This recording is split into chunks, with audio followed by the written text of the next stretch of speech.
दोस्तों प्रणाम। एक बार फिर से हम स्वागत करते हैं आपका कवि संतोष म्यूजिक में, और दिल की अनंत गहराइयों से हम उन सभी श्रोता बंधुओं का आभार व्यक्त करते हैं जिन लोगों ने मेरे चैनल को सब्सक्राइब किया है और जो लोग मुझे इस समय वर्तमान में सुन रहे हैं। मुझे अपेक्षा और उम्मीद है कि आप लोग मेरी इस वार्ता को एक दूसरे तक पहुंचाएंगे और सब्सक्राइब भी करवाएंगे, शेयर भी करेंगे, ताकि हमारे भी चैनल का ग्रोथ धीरे धीरे धीरे धीरे चढ़ता जाए। ये मेरे मन की व्यथा है। मैंने भी 1999 से आज तक 2022-23 साल से लगातार बिरहा जगत में मैंने सेवाएं दी। कविता के क्षेत्र में, वादन के क्षेत्र में, गायकी के क्षेत्र में कलाकारों को मैंने जो सेवाएं दी हैं, वो शायद जो लोग मुझसे जुड़े हैं, जो लोग मेरे मंच से जुड़े हैं, जो लोग मेरे कार्यक्रम से जुड़े हैं, वो लोग मेरी मेहनत को जानते हैं। लेकिन चैनल की अनभिज्ञता ने, चैनल के विषय में मैं कुछ जानता नहीं था, तो यूट्यूब के विषय में जानकारी का अभाव था मेरे पास, इसलिए मैंने जो वर्क किया वो चैनल से नहीं जोड़ सका, ताकि मेरे और जो चाहने वाले लोग थे, जिन तक मेरी बात पहुंचनी चाहिए थी, उन तक सही मायने में नहीं पहुंचा सका। इसका मुझे खेद है कि समय लगा, लेकिन मुझे भरोसा है कि जब जगो तभी से बिहान कहा जाता है, तभी से सवेरा कहा जाता है। और मुझे भरोसा है कि अब आप लोग अगर मेरी आवाज को सुन रहे हैं तो मेरे निवेदन को स्वीकार करते हुए इतना मेरा सहयोग करिए कि मेरी इस आवाज को एक दूसरे दोस्तों तक पहुंचाइए, ताकि सब तक मेरी बात पहुंचे और सारे लोग मुझे सुने, फॉलो करें, सब्सक्राइब करें, एक दूसरे को शेयर करें, ताकि आने वाले कल में अगर आप लोगों ने मेरी मेहनत को देखा है तो मैं भी एक अच्छे यूट्यूबर के तौर पर जाना जाऊं, एक अच्छे कार्यकर्ता के तौर पर सोशल मीडिया पर एक अच्छे वर्कर के तौर पर जाना जाऊं। ये सहयोग मुझे आप लोगों से अपेक्षित है, आप लोगों से मुझे ये सहयोग चाहिए। रहीमदास जी ने लिखा था कि रहीमन निज मन की व्यथा, रहीमन निज मन की व्यथा मन ही राख्यों गोय। रहीमन निज मन की व्यथा मन ही रखियो गोय, और सुन अठलई हैं लोग सब बांट न लई हैं कोई। इसमें आप लोग बिल्कुल हंसेंगे नहीं, ये मेरे मन का जो कष्ट आप लोगों तक पहुंचा। रहीमदास जी ने कहा था कि रहीमन निज मन की व्यथा, रहीमदास जी ने कहा कि अपने मन का कष्ट, अपने मन की पीड़ा मन ही राखो गोय, अपने ही मन में दबा के रखिएगा। गोय माने गुप्त रखिएगा, छुपा के रखिएगा। तो रहीमदास जी ने कहा कि रहीमन निज मन की व्यथा मन ही राख्यो गोय, अपने मन में ही दबा के रखिएगा। क्यों?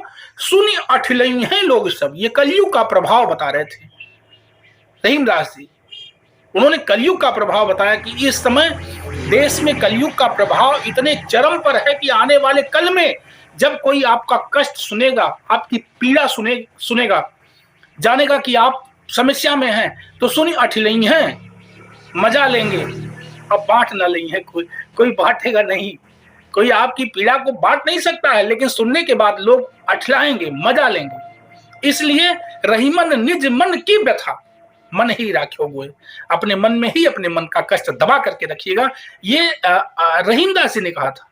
लेकिन मैंने तो अपने मन की पीड़ा आप लोगों से शेयर करी है कि एक अच्छा यूट्यूबर, ताकि मेरी आवाज लोगों तक पहुंचे। मैं जो कहना चाहता हूं, मन में बहुत कुछ दबा है, बहुत कुछ है जो मैंने अध्ययन किया है, जो मैंने सीखा है, जो मैंने समाज से पाया है, जो मैंने अपने बुजुर्गों से पाया है, जो मैंने अपने बड़े कलाकारों से पाया है, दोस्तों की संगत में जो कुछ पाया है, वो मेरा मन कहता है कि मैं आप लोगों तक पहुंचाऊं। लेकिन मेरी आवाज एक साथ कई हजार लोगों में पहुंचे, मिलियन में पहुंच जाए, ये अपेक्षा है दिल के अंदर, ये चाहत है मन के अंदर। लेकिन अभी प्लेटफॉर्म उतना बेहतर, उतना बड़ा नहीं तैयार हो पा रहा है, जिसमें आप सबसे सहयोग की अपेक्षा हम करते हैं कि आप सभी मित्र, मेरे जितने भी लोग यहाँ पूर्वांचल में सुनने वाले हैं, जानने वाले हैं, चाहे बलिया के हो, गाजीपुर के हो, अम्बेडकर नगर के हो, आजमगढ़, भदोही के हो, मिर्जापुर के हो, बनारस के हो, चंदौली के हो, इलाहाबाद के हो, जो भी लोग, सुल्तानपुर के हो, प्रतापगढ़ के हो, जो भी लोग मुझे जानते हैं, जो लोग मेरे दोस्त हैं, जो लोग मुझसे फेसबुक पर, इंस्टाग्राम पर, यूट्यूब पर जो लोग मुझे सब्सक्राइब किए हैं, जो लोग बतौर कवि संतोष के सदस्य हैं, यूट्यूब पर कवि संतोष म्यूजिक के सदस्यता ले चुके हैं, सदस्य हैं, उन सभी दोस्तों से मैं निवेदन करता हूं कि आप लोग मेरे मन की व्यथा पर अठलाना मत, मेरे मन की व्यथा पर मेरा मजाक मत उड़ाना, मेरा निवेदन स्वीकार करना, मेरी आग्रह को स्वीकार करना और एक दूसरे तक आप शेयर करिए। वो दिन करीब है जब हम आप सबकी आवाज को, आप सबके नाम को, जब कमेंट में जो नाम आता है, जो आपके सुझाव आते हैं, जो आपकी चर्चाएं चर्चा पर चर्चा मुझसे होती है, उन सबको मैं जल्दी से कलेक्ट करके और आप सबकी एक एक आवाज को मैं लोगों तक पहुंचाने का काम करूंगा। और प्लस गांव की समस्या यानी ग्राम पंचायत से लेकर के जिला पंचायत, क्षेत्र पंचायत और देश की समस्या तक का जिक्र मैं यूट्यूब के माध्यम से करूंगा, मुझे ये भरोसा है। क्योंकि मैं जानता हूं बड़ा भैया तो क्या भैया, मैंने बड़े बड़े चैनल वालों के टच में अपना जीवन जिया है। मैं किसी की शिकायत नहीं करता। बहुत मेरे ऐसे मित्र हैं जिनके सब्सक्राइबर 4-4, 6-6 मिलियन तक, मेरे ऐसे चाहने वाले दोस्त हैं, मुझे ऐसे जानने वाले लोग हैं, लेकिन जो यूट्यूब की भाषा में जिनको बोलते हैं कि हेल्प, मदद की जाए या सहयोग किया जाए, मैं तो नहीं जान पाता। लेकिन कहाँ लोग करते, अगर तो मैं ऐसे 1000, 1500 सब्सक्राइबर तो भी है मेरे यूट्यूब चैनल पे, और बढ़ते और ज्यादा होते। लेकिन मैं जानता हूं कि उन लोगों ने मेहनत किया है, तो जैसे जिस नक्शे कदम पर वो लोग हमसे पहले से मेहनत किए हैं, उसी नक्शे कदम पर हम आज से मेहनत करेंगे। लेकिन हाँ, इसमें आप सबका सहयोग अपेक्षित रहेगा, आप सबका प्यार मेरे साथ रहेगा। इस भरोसे और उम्मीद के साथ कबीरदास जी ने लिखा था कि बड़ा भैया तो क्या भैया, बड़ा भैया तो क्या भैया, जैसे पेड़ खजूर, बड़ा भैया तो क्या भैया, जैसे पेड़ खजूर, और पंछिन को छाया नहीं, फल लागे दूर।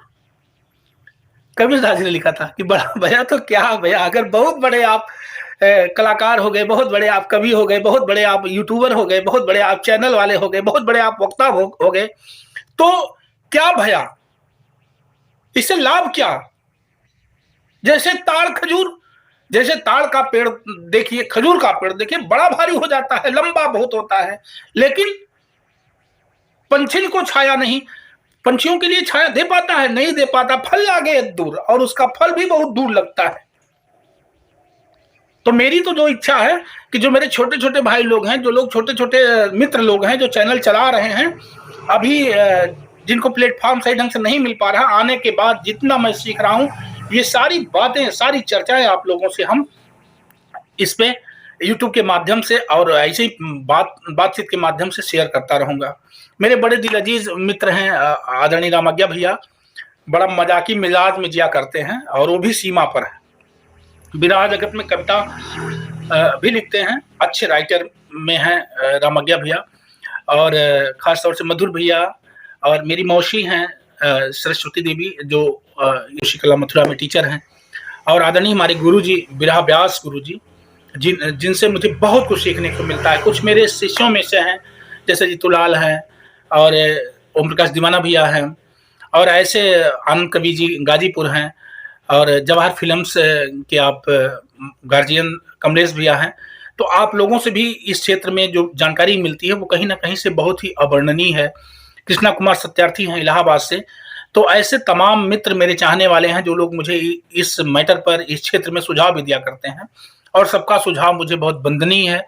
सब लोग जो मुझे बताते हैं बड़ा अच्छा लगता है, और मैं अपेक्षा और उम्मीद भी करता हूं कि आप लोगों ने जिस तरह से मेरा हेल्प किया है, जिस तरह से मुझे जानकारी उपलब्ध करवाई है चैनल के विषय में, लोगों तक अपनी बात पहुंचाने के लिए, उसके लिए संतोष यादव आपका बहुत बहुत आभारी और ऋणी है। रहीमन देख बड़ेन को लघुना दीजे डारी, रहीमन देख बड़ेन को लघु ना दीजे ढारी, और जहां काम आवे सुई कहां करे तरवारी। इसकी व्याख्या जो है हम अगले एपिसोड में लेके मिलते हैं, और मुझे भरोसा है कि लगभग 8-10 मिनट का ये वीडियो हो गया, इससे ज्यादा समय कहाँ कोई दे पाता है। लंबी लंबी चर्चा, अभी पेट का पेपर चल रहा था, तो तमाम बच्चों को मैंने देखा, वाह क्या गजब, बहुत पीड़ा हुई, बहुत पीड़ा हुई, बड़ा कष्ट हुआ। पेट के पेपर में जाने वाले बच्चों की वीडियो वायरल हुई, मैंने तो मोबाइल पर यूट्यूब पर देखा। अपने उन साथियों का बड़ा धन्यवाद करता हूं जिन लोगों ने इस समाचार को हम तक पहुंचाया। हम घरों में बैठे बैठे उस भीड़ को देख करके सोच रहे थे कि आज पेट का पेपर, जो जौनपुर के बच्चे इलाहाबाद पेपर दे रहे हैं, जौनपुर के बच्चे गोरखपुर पेपर दे रहे हैं, गोरखपुर के बच्चे कुशीनगर पेपर दे रहे हैं, कुशीनगर के बच्चे भदोही पेपर दे रहे हैं, भदोही के बच्चे बाराबंकी पेपर दे रहे हैं।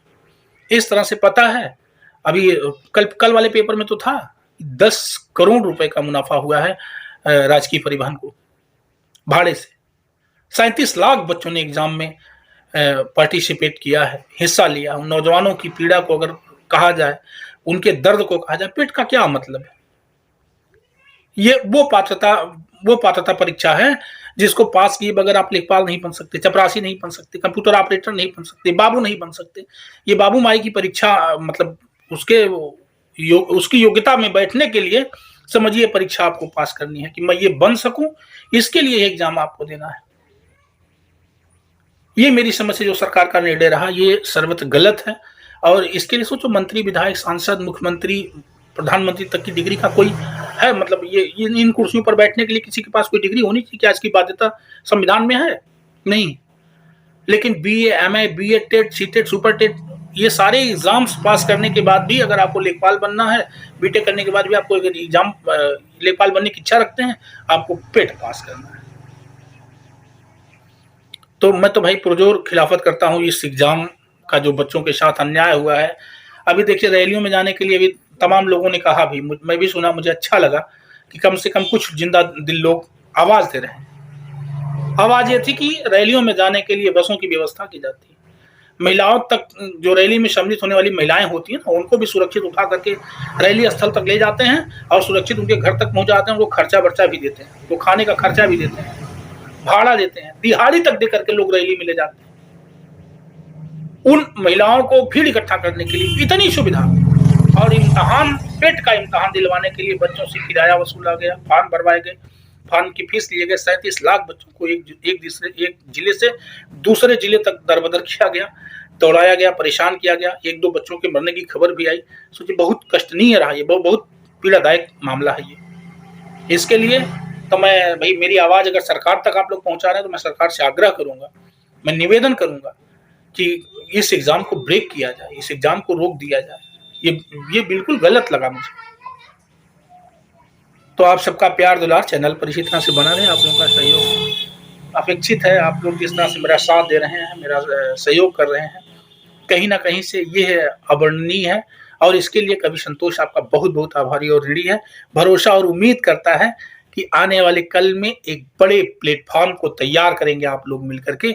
और देश के समस्त युवाओं से मेरा निवेदन है, कहते हैं तरुड़ाई के कुस्मित पल्लव से, तरुड़ाई के कुस्मित पल्लव से युग का इतिहास बदलता है, जिस ओर जमानी चलती है उस ओर जमाना चलता है।